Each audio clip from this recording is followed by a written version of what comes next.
Okay, Coach, first of all, we're just going to start out, general thoughts through spring practice and then following into how you felt the team played.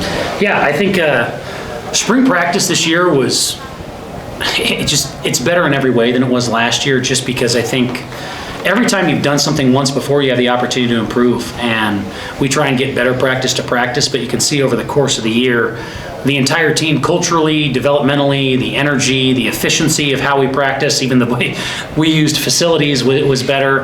And so our guys are really able to focus on improvement, marginal improvements personally, large improvements. As a team, as a program, we could just focus on what we needed to do to get better.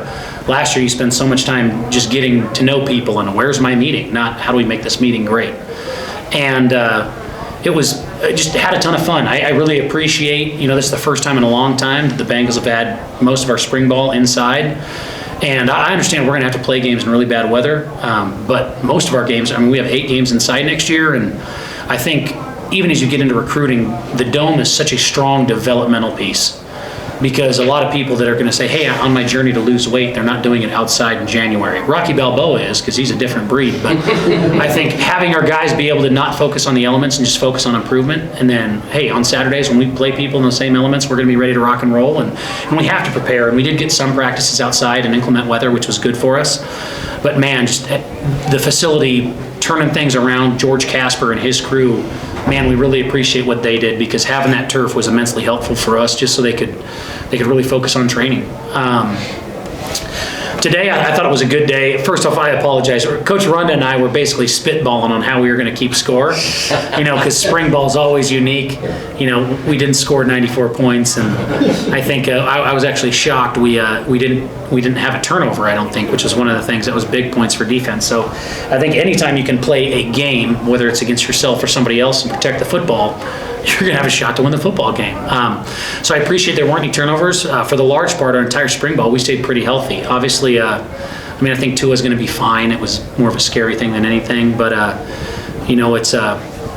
it was good to get largely healthy, to be able to rack and go, and I wanted the quarterbacks to be live just so they can continue to progress in their development and progress and compete against each other. That was great for us, and there were a lot of guys out there who didn't play many snaps today on offense. To see those guys go out and contribute was fantastic. And we have 2 of the more veteran DBs in the conference, Josh Alford and TB, and including Calvin Pitcher. 5 of our starting secondary guys didn't go at all. And just being able to see the young guys compete, some guys rose to the challenge, some guys didn't. But to see our leaders coach on the sideline and how they interacted with their position groups, that was probably the most encouraging thing of the day, because I know we have guys who can make plays, and that's really exciting. But when you see that culture and guys picking each other up, and defensive guys celebrating offensive guys and vice versa, that's the stuff that you really want to see, because we'll go as far as the culture of the program takes us. And I always think people use the buzzword of culture, but that's really how strong are your relationships. Are you going to follow through with what you say you're going to do? And I thought today was a good day that exemplified that. Cody, we know this team's going to score points. I hope so. I don't know. I don't know that, but I'm convinced. Yeah. Okay. Especially after today. But after seeing the plays that Jeff Weimer made, that's got to put a smile on your face. Yeah, I think the thing that puts a smile on your face is the type of person Jeff is. I tried to recruit Jeff at my previous institution, and it didn't work out. He ended up going to UNLV, and my buddy who coached him at UNLV is now the OC for the Tennessee Titans. And the best recruiting thing that I needed here is I said, I'm sure he could contribute for us in some way. What type of person is he? And he goes, hey, he has a shot to be an NFL guy based on his physical talent, but he's a top 5 human being. And he's not wrong. He's physically talented, but what Jeff has done for the culture of the team already, he took my Bengal ID so he could get into Holt Arena at 5:30 a.m. He's turning the lights on in the facility. He's making other guys come in and catch balls on the jugs. He's a guy who has showed up, and he didn't go with the starters once until today in spring ever when he was intermixing. We want guys to earn their way, and we have a lot of good players in that group who have contributed. But we know Jeff is special, but physically, yes, he's talented, and we appreciate that. But how he works and the type of person he is, that's what makes him stand out the most to me. Impressions on your quarterback play today?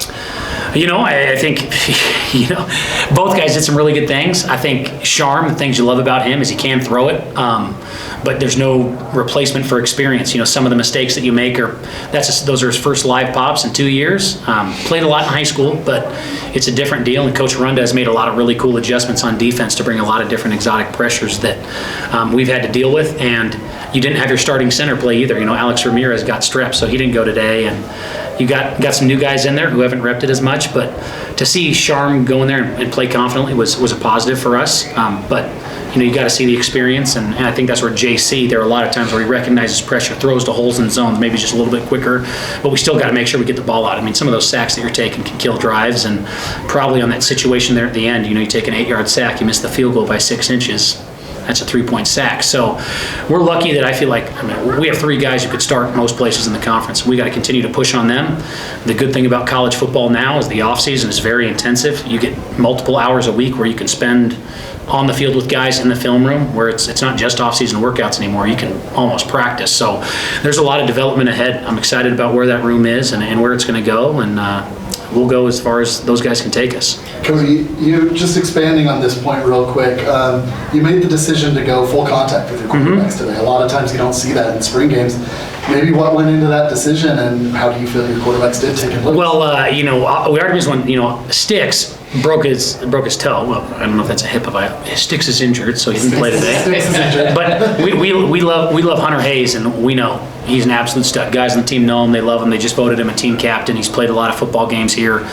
So even when he was hurt, we were going to the other guys, and the good or bad is I feel like we could win with any of those guys. So I'm not saying that they're disposable, but for all of those guys, the best thing that they need to be the best version of themselves is they need more live reps. And so much of what a quarterback is and can do for a program and a team is, how are you when things are not good? How are you when things are unexpected? And you want to try and create as many of those situations as you can. And, we want to keep them safe. And I think there's a lot of coaching that goes into that, talking to the defense about we cannot be targeting people. I want you to go full speed. I want you to sack them, because we got to put the quarterback on the ground more as a defense. If we can get more sacks, we're going to be a better football team. But I want our guys to be prepared as possible to go play real football. And I think you can't go play real football without hitting guys. And now if we had one quarterback who was clearly the guy and nobody else who could play, you'd be a little bit more worried about it. But, kind of the situation with Chaden in the slots today is we have a lot of guys competing to be that next slot. So I know Chaden can play, and it wasn't that Chaden was going to get hurt, but let's throw reps at the other guys. And then with the same thing with the receivers, Freddie went one drive, and I know Christian Fredrickson is going to be an all-league player. Love it. Okay, who else can play? And a lot of those guys stepped up. And for the quarterbacks, we want to provide them the same opportunity. Running backs put on a good show today, too. Well, I think I'd be remiss if I didn't compliment the work of John Hughes in the offensive line room. I know I've said to everybody that, we're always going to be a throwing football team. I think you saw that today. But if you want to take the next step as a program, you have to be physical when you're getting light boxes, when you get in the red zone, when you get to third down. And I think today is probably a little bit more indicative of the offense that we want to be.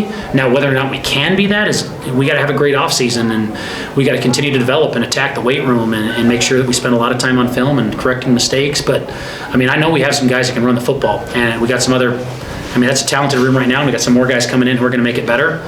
I like the experience and the attitude in that offensive line room and the way that they attack the spring, because that was probably priority number one for us, is let's be more physical. Because if you want to climb the charts in the big sky, you got to be more physical. And so I thought today was a good balance of what we can do, what we want to do, and what we hope to be.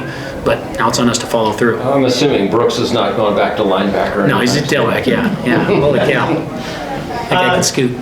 You kind of alluded to it already, but the wide receiver room is kind of stacked, is like with the quarterback room. I'm kind of curious as to your thoughts on that, because Jaden James looked good today, and then Jeff Weimer, of course, and then Fredrickson. So I'm curious as to what are your thoughts on that room? Yeah, one of the benefits of having an offense that is as strong as an identity as we have, of just, hey, you're gonna throw it a lot.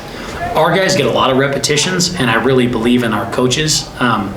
Adding Buddy Blevins to the staff has been great from a detail standpoint. I think Colney Castle has been in this offense before, and he's doing a great job with the quarterback. It's holistically everybody really buying in and getting better. And all of our receivers now, it's their second spring too. So they're a little bit more honed in on the details. They, working with Coach Pittman and compliments to all of our administration for getting that nutrition program going, but everybody's developing better. And what the thing that this program hasn't seen in a while, which I said, it has been since 2018 was the last time there was an off season here where they had the same strength coach and the same football coach. So really there has been, that potential improvement has been very stagnant everywhere. And the last time they had the same strength coach and the same offseason, they had a pretty darn good football team. But then when everything starts changing and you got to do different lifts and different schemes, it's very hard to progress. And I know we have a talented receiver room. We do. We have some really good players. But you always want to play the best guys, and giving them an opportunity to compete is exactly what spring is for. But man, Aiden Garcia, Juice, the progression that Raiden Brown has made is fantastic. You guys mentioned Jeff and Freddie, they're great. In the slots, Adam made some plays. Ian Duarte, another local kid who's done a great job, had an unbelievable job this spring. And I'm really excited about all of them. But like I said, this is kind of a cool peek behind the curtain, but really we're only halfway to the season. We got another month of off-season training before we get into summer training. A long way to go. I like where we're at, but I like where we're heading even more. Looking ahead to the season, do you feel good about the schedule with the out-of-conference games this year? Well, and the more FCS games you can play, the better off you're going to be as a program. And it's not because, I don't mind playing the big dogs for the quote-unquote money games, but you really want to see how you measure up. You want to build confidence. You want to put guys in situations that they're going to be in the long haul. And so I appreciate everybody that went into making that happen for our scheduling, which is massive. I like our schedule. I like that we can play 4 non-conference games, because as many dust-ups as you can get into before you get into the Big Sky Conference will help you. There's not an easy game in that stretch, but I'm just glad we get more. Home games are always a win. FCS games are always a win. And I don't mean you're winning on the schedule, but it's a huge boon for the program, because those are the games you want to play. You're playing them where you want to play them. Now it's on us to continue to build and take advantage of those. Cody, one thing we haven't asked anybody up here today, special teams. You had Johan and Ross both taking reps kicking. How's that battle looking on the special team side? It's been great. To have a guy like Ross who can do everything. If he had to be just the punt guy or just the kickoff guy or the field goal guy, he could do that. But it's a lot of wear and tear on your leg. And we know Johan has some skills as a kicker, and he's really kind of tried to hang his hat on that field goal job that Thomas Kopcho vacated. They've continued to go, but similar thing today. This is probably the most live reps we've got. You could put them in there in practice and you could squirt them with water bottles, but until their girlfriend's sitting in the stands and their parents are sitting in the stands and you've got to go out and make some field goals with your buddies counting on you, that's a little bit different. So that'll continue to progress through the off season. I'm really, really proud of both those guys, how they've handled it, because after losing Thomas, he was kind of the leader of that group. It's been interesting to see those guys kind of come into their own and own the position a little bit more.